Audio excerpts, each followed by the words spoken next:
হৰিচন্দ্ৰ উপাখ্যান নাটভাগীৰ কাবেৰী চৰিত্ৰটি এটি সংলাপ মই উপস্থাপন কৰিবলৈ আগবাঢ়িছোঁ।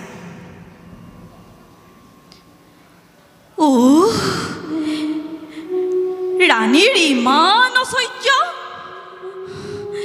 আৰু ৰাণীৰ তুলনাত মোৰ অৰ্থ সম্পত্তি তেনেই নগণ্য। ৰূপে গুণে ৰাণী শৈব্যা মোৰ এজনী দাসীৰ সমান নহয়, কিন্তু সেই শৈব্যা আজি এই বিশাল সাম্ৰাজ্যৰ ৰাজৰাণী আৰু মই হলো এটা সামান্য ৰাজভ্ৰাতাৰ পত্নী, ৰাণীৰ চৰণৰ দাসী।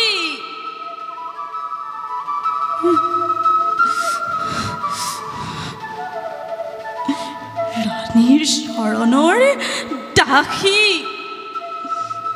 ভাগ্যলিপি লিখিছে। মই হেনো এই অযোধ্যাৰ ৰাজৰাণী হ'ম। বিধাতাই যেতিয়া ভাগ্যলিপি লিখিব পাৰিছে, তাক কাৰ্যত পৰিণত কৰাৰ শক্তিও মোৰ হাততেই আছে। চলে বলে কিংবা কৌশল কৰি হ'লেও অযোধ্যাৰ এই ৰাজসিংহাসন অধিগ্ৰহণ কৰিমেই কৰিম।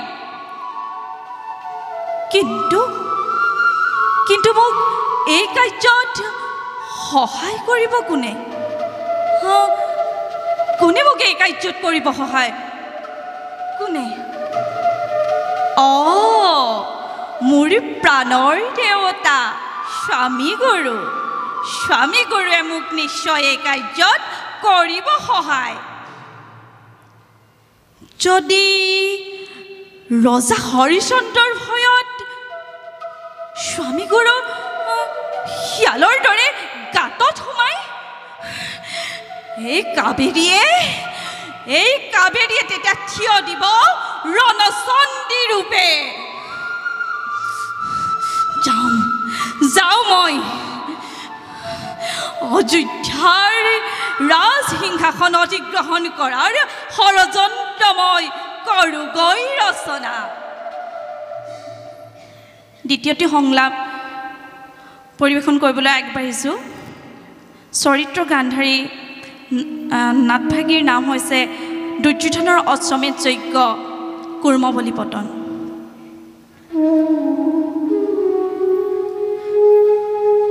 তৰল যুক্তিৰে নিজৰ ব্যৰ্থতা ঢাকি ৰখাৰ বৃথা চেষ্টা নকৰিব আৰ্যপুত্ৰ।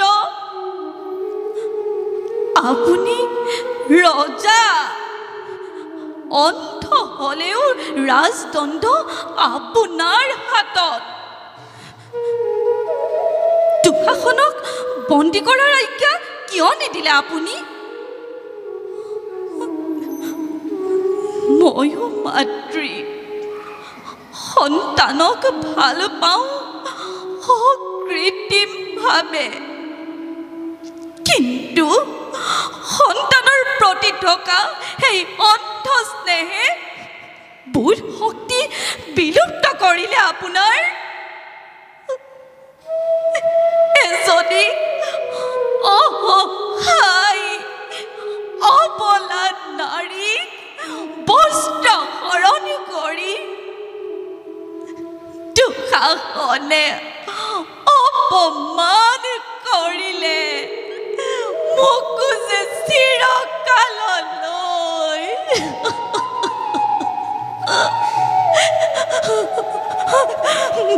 ভৱিষ্যতৰ সভ্য সমাজে যেতিয়াই সোঁৱৰিব এই ঘৃণিত অধ্যায়, তেতিয়াই মোৰ নাম যে হ'ব উচ্চাৰিত যে কলংকৰ নায়ক এই নিজ দুঃশাসন অংকুৰিত হৈছে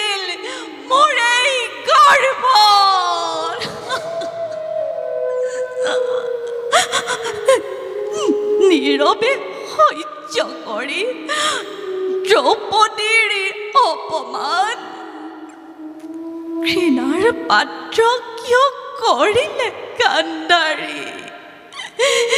কিয় কিয় মহাৰাজ কিয়? ধন্যবাদ।